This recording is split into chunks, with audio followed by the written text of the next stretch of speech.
Welcome back everyone. In this video, I'm going to debunk the 7 biggest myths about Saudi Arabia.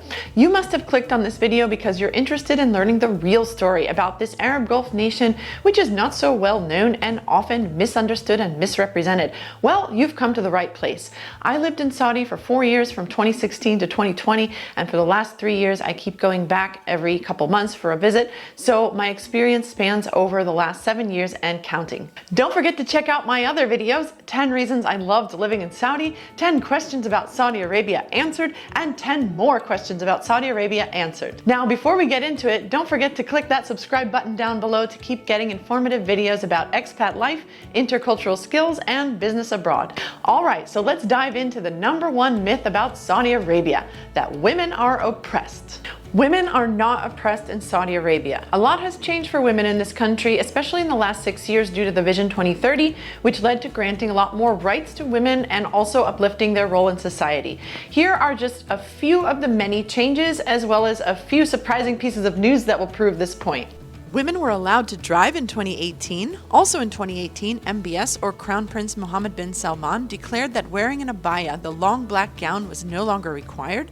Women also no longer need a man to take them around in public. Now for the news. In BBC News on February 17, 2022, there was an article stating that 28,000 women applied for 30 train operator jobs in Saudi Arabia.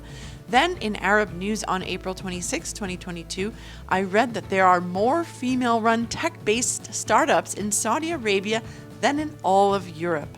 And recently I learned that 45% of all Saudi startups are owned by women. So there you see that more and more Saudi women are taking an active part in society and are entering the workforce. And if I may say a piece of my personal experience, I saw many Saudi women in positions of leadership and doing a great job. Smart, talented, proud, strong, and powerful women that were juggling work life and family life just fine. Now take a look at this photo here.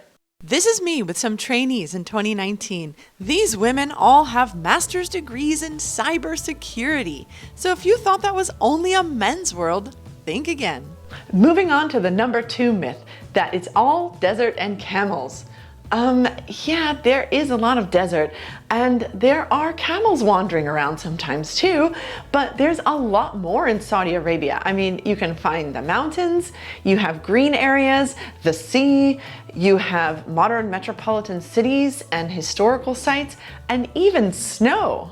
Snow in Saudi Arabia? Yes, check out the mountains in the northern areas, which do get cold and get snow from time to time. Another thing you need to understand is that Saudi has become very technologically advanced.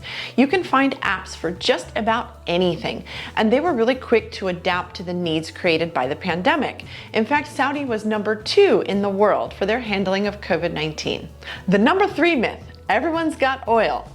No, people don't have oil in their backyards. I mean, just because there's a lot of oil in the country doesn't mean that individual citizens all have access to it.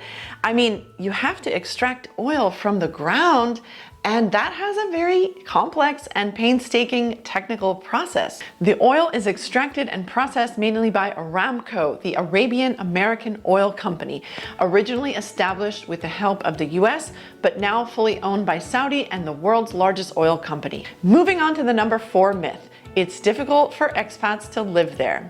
Well, I lived there for 4 years and had a life-changing experience. I mean, if you want my personal opinion, I saw that Saudis generally love expats. They have a really flexible mindset and they have no trouble working with all different nationalities. From the minute you arrive in the airport, you feel the warm welcome, and it's not difficult to live there even long-term because you can find just about everything you have in your home country in Saudi Arabia. You can live your life very much like you do at home. Of course, it is a different country, so it always needs a period of adjustment, but that is true for any new place that you go to live, right? So I think it's all about your mindset and how well you can adapt to new environments. Now for the number 5 myth. It's dangerous. Believe me, it is not dangerous in Saudi Arabia.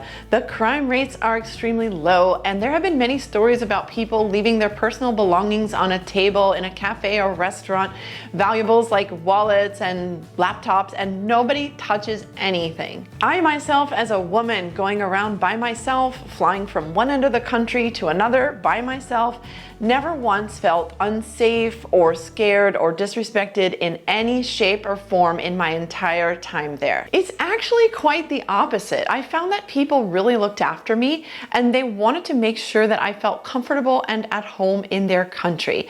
Many people even made it very clear that they would drop everything to come and help me if I ever needed it. You can even find this attitude from total strangers or people you had just met. Now for the number 6 myth. Saudi is a closed culture.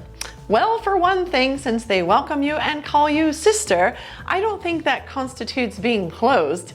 30% of Saudi's population is expat, and many Saudis study abroad or at least travel abroad, so I found that actually most of them are quite open-minded and aware of the ways of life in other cultures. Let's not forget that there is now a tourist visa, which is also a sign that they're open to visitors. And now let me share a little bit of my personal experience. So I first went to Saudi as a business English instructor for staff at a university. At a certain point, I proposed a cross-cultural training program. And despite not really being familiar with the concept at the time, my employer was open and flexible enough to let me launch a pilot and run this training, which actually ended up being very successful. Another sign of openness and flexibility was how Saudis sometimes propose new roles to people based on certain skill sets. And I'll give you an example of that. So I had a friend who was working as an executive assistant. And at one point she came to me and she said, "I'm moving on, I'm going to a new role as a recruiter." And I said, "That's great. Have you ever worked as a recruiter before?" And she said, "No, but they're going to train me." And then a couple years later, a similar situation also happened to me. I was proposed a new role, which I hadn't done before. And it was kind of like Saudis are able to recognize certain personality traits that could be conducive to doing other jobs. And so it's not like they put people into little boxes like, okay, you're a teacher, so you only do that. Or I don't know, you're an engineer and you only do that. It's like they're flexible and open enough to let you try new things and also give you the tools to do that and succeed. Now for the next and final myth of this video. Saudis only speak Arabic. Actually, the common language in most Saudi workplaces, even between Saudis, is English. So you don't need to know Arabic in order to work there, although some jobs do require speaking Arabic. Of course, it's always good to learn the language in any new place that you go to live in for your own personal culture and integration. I myself studied Arabic for 5 years and I do know how to read, speak, and write Arabic, but it's certainly not necessary in order to secure a job there.